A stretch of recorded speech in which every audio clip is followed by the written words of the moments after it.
d'État déjoué. Que s'est-il passé le 3 janvier? Ou du moins, qu'est-ce qui était prévu?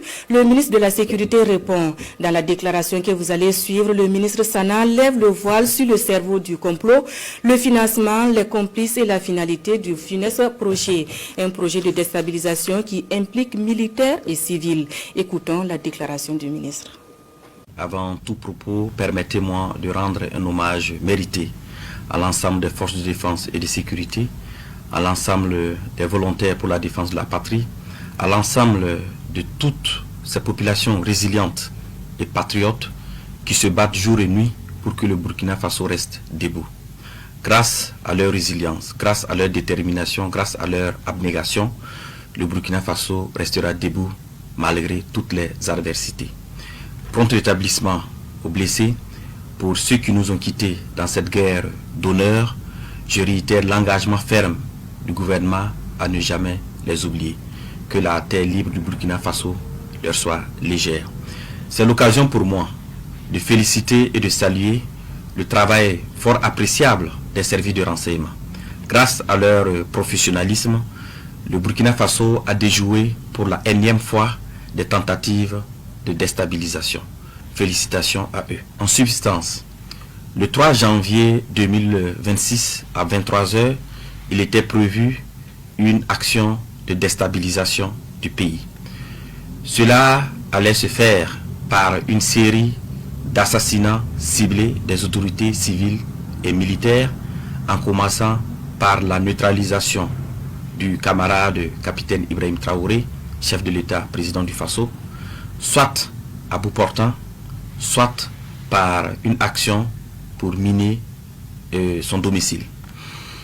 Après cette action, devrait suivre une action de mise hors service de la base drone et une intervention militaire terrestre des forces extérieures. Les acteurs impliqués pour une question de confidentialité et aussi pour éviter de compromettre l'efficacité des enquêtes, nous allons citer seulement l'acteur principal. Il s'agit de l'ex-lieutenant-colonel Paul-Henri Sandaogo Damiba. Alors, il a eu pour mission clé de concevoir et de planifier les actions, de rechercher et de mobiliser les fonds, de recruter des populations civiles et des militaires.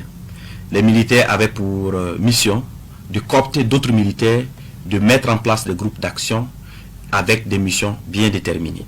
Et les civils devraient mobiliser des populations, leurs adeptes, pour que après l'action militaire, ils puissent mobiliser leurs adeptes pour pouvoir soutenir l'action militaire. Ce qui est important aussi d'apporter comme élément d'information auprès des populations, c'est les sources de financement.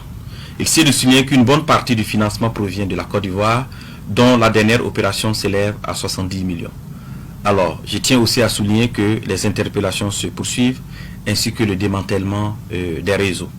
En tout état de cause, et pour prendre l'opinion nationale à témoin, nous mettrons à la disposition des médias des vidéos d'aveux issus des auditions de quelques acteurs clés. Alors, les enquêtes se poursuivent, les interpellations également se poursuivent. Alors, toutes les personnes impliquées dans cette affaire seront présentées devant le procureur du Faso et toute la rigueur de la loi s'appliquera à eux. À l'endroit des Burkinabés, je tiens à rassurer les populations que la situation est sous contrôle. Je les invite à rester sereines. Aussi, je tiens à saluer l'esprit d'abnégation, l'esprit de patriotisme des populations et particulièrement de la veille citoyenne. Cette énième mobilisation des populations pour protéger leur leader, le camarade capitaine Ibrahim Traoré, témoin de leur détermination à soutenir la marche irréversible de la libération du Burkina Faso des chaînes de l'impérialisme. Je lance aussi un message d'unité nationale, de cohésion sociale et d'appel à vigilance accrue aux populations pour renforcer la veille stratégique de lutte contre l'impérialisme.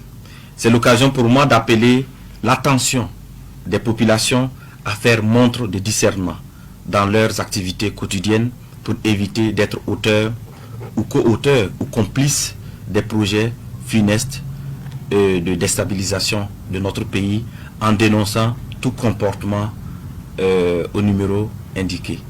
Alors, je souligne cela parce que dans les investigations, de nombreux citoyens civils ont été également interpellés parce qu'ils ont été utilisés naïvement pour faire des courses ou pour transmettre des commissions par-ci, par-là.